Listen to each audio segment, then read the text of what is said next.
What would happen if you took a 300 Blackout subsonic load and converted it to 7.62x39 for use in the AK platform and in other rifles? Gavin here from UltimateReloader.com. That's exactly what I'm going to cover in this video. And it rides on the heels of the other story I published recently, which was the tested story, in-depth article, in-depth video, covering Berry's 220 grain plated 300 Blackout bullets. These are heavy, they're economical, they perform really well with 300 Blackout, as you saw in that video. And the rifle I was shooting is my CMMG Resolute 300. It was a 350 Legend rifle that you've seen on the channel. I swapped out the upper for an Anderson Manufacturing 16-inch upper. 100% functioning. The only thing was, my use for these loads is close quarters, fast action shooting on steel. And a 16-inch carbine is just a bit unwieldy. I was thinking to myself, I could really use something more compact. So I started to think about it and I thought, oh, you know what I need, not want, but what I need is a 300 Blackout AR pistol. Yes, that's what I need. And then it came to me, well, I do have this KS-47 AR hybrid pistol. This is a 7.62x39, 8.5-inch pistol that takes AK mags.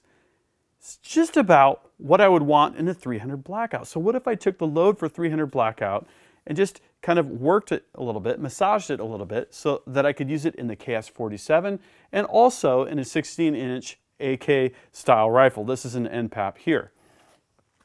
Perhaps this would be a good near-term solution to my problem. So what I want to do is I'm going to talk about the loading setup. It's almost identical to the loading setup that I used for 300 Blackout. But there's a few tweaks, few special considerations. Then I want to talk about what I had to do with the rifles to get them to operate reliably. 7.62x39 was not made for subsonic loads, but it can pretty easily be done, as I'll show you. Then I'll also share some performance data, how it differs between the 8.5-inch pistol and the 16-inch carbine. So let's get into the reloading. So before we step over to the press, let's talk about components real quick. So we've got the Berry's 220 grain, 30 cal Spire Point 300 Blackout plated bullets. We've got Starline brand new 7.62x39 brass. This is straight out of the box, and then I've got some here that I've sprayed with my homemade lanolin lube. I'll get into the reasoning behind that when we step over to the press. We've got Wolf large rifle primers and Hodgdon H110 powder. So what we have here is the Hornady Lock and Load AP 5-station progressive reloading press. This is just like the press I used in the 300 Blackout video, but I keep that one set up for small primers and this one set up for large primers. Let me walk through the die stations and we'll talk about how we have this press set up. So station number 1, I've got a full-length sizer. And important to note here, this is the RCBS 7.62x39 die set. It comes with 2 expander balls, one for 308 bullets and one for 311 bullets. If you're loading typical AK type bullets, you'd want the 311 expander ball. Here, since we're using 308 bullets, I was sure to use that 308 expander ball. And what I noticed was, after I sized the brand new Starline cases, the outside of the neck contracted about 2 to 3 thousandths of an inch. And that's an important distinction. If we were using 311 bullets, we could not even size this brass. Here we're using 308, so we've necked it down just a few thousandths of an inch to have perfect neck tension for those 308 diameter bullets. Station number 2, at the bottom, we're priming at the top, we've got empty. Station number 3, we're powder charging at the top. Station number 4, we've got empty. That'd be a great place for a powder check die. And in station number 5, we're seating bullets. Let me show you the reloading process. Every time we pull the lever, we get a completed cartridge of ammo, which is awesome. So just like on the other lock and load AP, I have a KMF squared UFO press light installed, an important safety feature so that you can do your visual powder checks, and it just makes it easier to see what you're doing. Okay, so progressive reloading. This goes really fast, and each time we pull the handle, we're gonna place a case in station number 1, place a bullet just ahead of station number 5. And I did notice with these Wolf large rifle primers, I have to push forward pretty hard. There's a fairly good interference fit there, a little bit more than with some other primers that I've tried. So as long as I'm real diligent about pressing forward, everything goes nice and smooth. So as you can see, once you get these progressive presses set up and once you get in the groove, it's really fast to crank out rifle ammunition, and I love to load rifle ammo on these types of presses when I can. Now, big disclaimer before I get into my load workup. I did not use published load data because I could not find any for this particular load. And so if you use any of this data or any of these techniques, I can't guarantee your safety or your gun's safety. You're taking your life into your own hands, literally. Okay, with that said, let's review real quick where I ended up at with the 300 Blackout load. I was between 9 and 10 grains and cut that in half to 9.5. That gave me enough headroom to be below the supersonic threshold but retained maximum energy. I basically took that 9.5 grain charge and I did my first loads with that 9.5 grain charge. And I seated the bullets in these Starline cases to your typical 7.62 by 39 overall length. I took some Federal Premium ammo, I compared them, and I loaded them to that level. And I could shake it and hear that there was still some airspace. I shot it in the KS-47. I figured I would start with the pistol because I knew it would be more picky than the carbine. And it did not stick in the bore and it did not blow up the gun. Didn't show any pressure signs, and so all was good. I loaded a few more, and what I noticed when I had multiple in the magazine was there wasn't enough energy to cycle the bullet completely. It didn't eject the spent shell casing, and it didn't strip the next round off the mag and chamber it. You might expect that.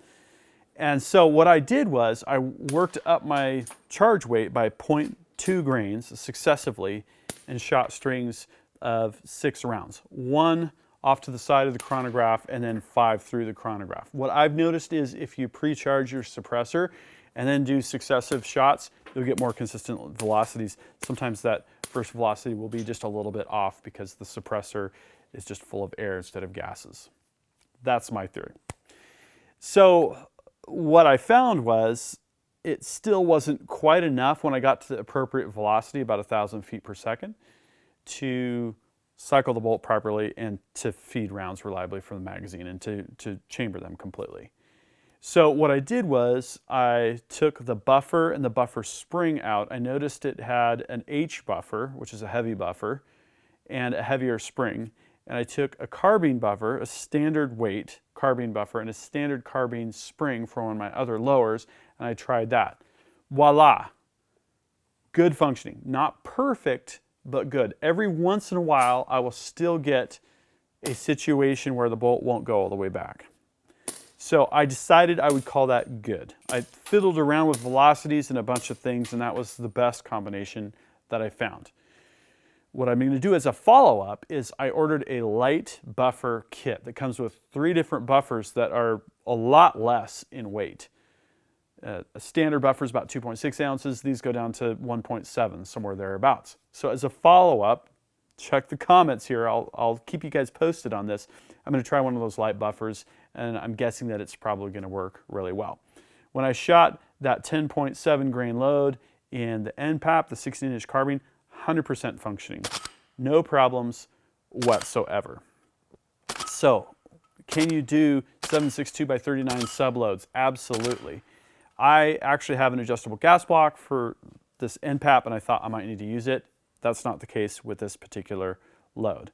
Would an adjustable gas block help with this KS-47? Potentially. I'm hoping that a standard carbine spring and a light buffer will do the trick. If not, I will continue to experiment. And if you have ideas or thoughts, or if you have experiences, solutions, please drop a comment because I'd love to know what's working for you. Okay, let's talk performance data real quick. So the AK, the 16-inch, produced 1,075 feet per second velocity. That's perfect in my book. And 18.7 foot per second SD for those 5 shots. The ones after the first Fowler shot, or the suppressor charging shot, if you want to think of it that way. This is great. 18 feet per second for this, close quarter stuff is spot on. Here's what's really interesting. For the KS-47, this is the 8.5-inch barrel, we produced 938 feet per second, which is still acceptable. I guess you would expect this with heavy subsonic loads. Here's the funny thing, standard deviation, 18 feet per second. So there was only 0.7 feet per second differences in the SD between the KS-47 and this AK. So it feels like this is a really stable load. And if I can just fine tune the KS-47 to feed reliably, I'm going to be made in the shade. Well, I hope you enjoyed this follow-on story for 7.62x39 with these Barry's 220 grain plated bullets. If you do like this video, please give it a thumbs up. If you have your own experiences that you want to share, if you have your own anecdotes about the rifles, about these bullets, about these loads, about the equipment, please drop a comment and we'll start a discussion. Now, don't forget, first link in the video description, I've got an article with links to product pages and more detailed insights, a link to the 300 Blackout story, and so on and so forth. Make sure that you're subscribed with notifications because I've got a lot more suppressed content coming up, a lot more subsonic content coming up, more Barry's bullets that we're going to be working with. It's going to be a ton of fun and I hope you'll join me. Until next time, happy shooting and happy reloading.